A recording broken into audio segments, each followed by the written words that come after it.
Committee has just released a Democratic Party memo countering Republican claims of FBI surveillance abuses. That's despite objections from the White House, which earlier said the memo should not be released as it contains sensitive material. Now, it relates to the ongoing probe into alleged Russian meddling in the 2016 American presidential election. Now, the latest document accuses the Republicans of trying to undermine the FBI. That's after the Republican memo earlier this month accused the FBI and the Justice Department of securing a warrant to spy on Donald Trump's presidential campaign.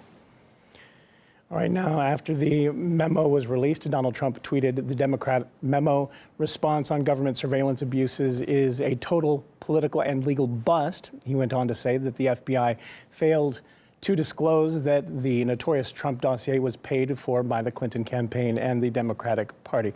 We should mention that it was partially paid for by them.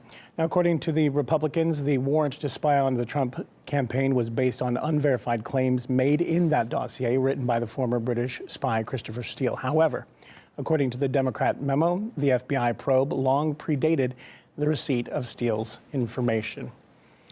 Now, for some insight on this story, we can now bring in political analyst John Griffin. Thanks for being with us here on RT International.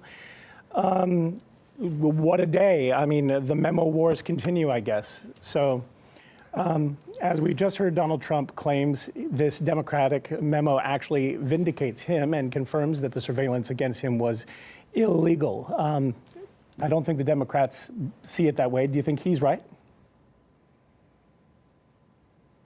Well, yes, he's absolutely correct, because in the Democrat memo, which is a few pages long, all they do is say that they started their investigation without evidence, 7 weeks to be precise.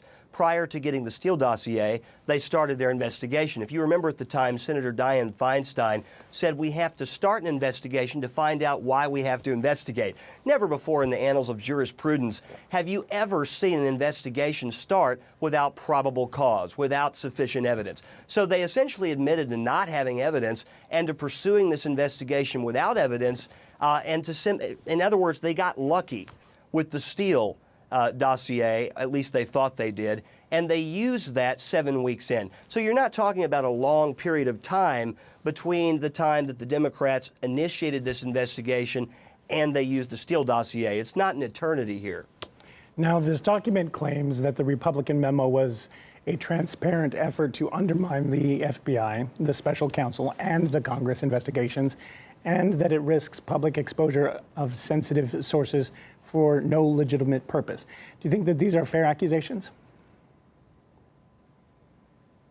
No, because the Democrats have advocating releasing the same quote-unquote sensitive sources when it vilifies and targets